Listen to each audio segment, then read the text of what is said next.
আড়াল থেকেই জানতে পারলো যে সকল কিছুর পেছনের চক্রান্তকারী আসলে রিচা। হ্যাঁ বন্ধুরা, এমনটাই দেখতে পাবো আমরা কথা ধারাবাহিকের আগামী পর্বগুলোতে। প্রান্তিক যখন রিচাকে বলে নিশ্চয়ই কিছু একটা হয়েছে, নয়তো আমাদের এই মালগুলো কোথায় চলে গেল, প্রান্তিক বলে ওই বুলি নিশ্চয়ই কিছু একটা করেছে, ওখানে আমাদের 100 পেটি মাল ছিল, আমাদের রাস্তা থেকে অগ্নি আর ওই বুলিকে সরিয়ে ফেলতে হবে, তা না হলে আমাদের কাজটা কখনোই আমরা কমপ্লিট করতে পারবো না, ওরা বারবার আমাদের কাজে বাধা হয়ে দাঁড়াবে। তখনই রিচা রাজি হয়ে যায় বুলি ওরফে কথাকে সরিয়ে ফেলার জন্য।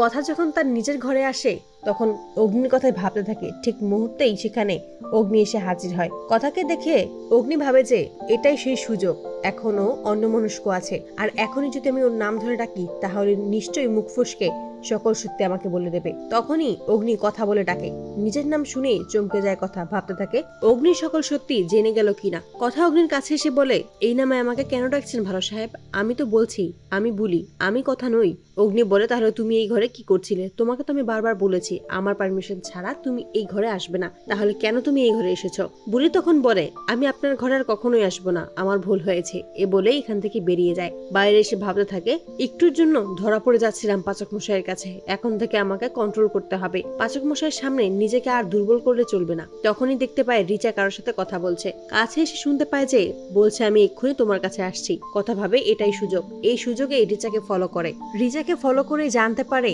রিচা অনেক বড় একটা উদ্দেশ্যে এই বাড়িতে এসেছে। সেখানে দেখতে পায় প্রান্তিকও আছে, স্পষ্টভাবে বুঝতে পারে যে তার মানে আর রিচা আর প্রান্তিক একসাথে হাত মিলিয়েছে, আর ওই পাচারকারীর সাথে এরাই জড়িত। এবার আমি এদের এমন শিক্ষা দেব যা এরা কখনোই ভুলতে পারবে না। তো বন্ধুরা, তোমরা এটাই তো চাও, যেন এভাবেই আড়াল থেকেই জানতে পারে রিচার সকল কুকীর্তি, এবং রিচা প্রান্তিককে যেন কঠিন শাস্তি দেয় কথা কমেন্টে জানাও। আর নিয়মিত আপডেট পেতে আমাদের চ্যানেলটি এক্ষুনি সাবস্ক্রাইব করে পাশে থাকো। ধন্যবাদ।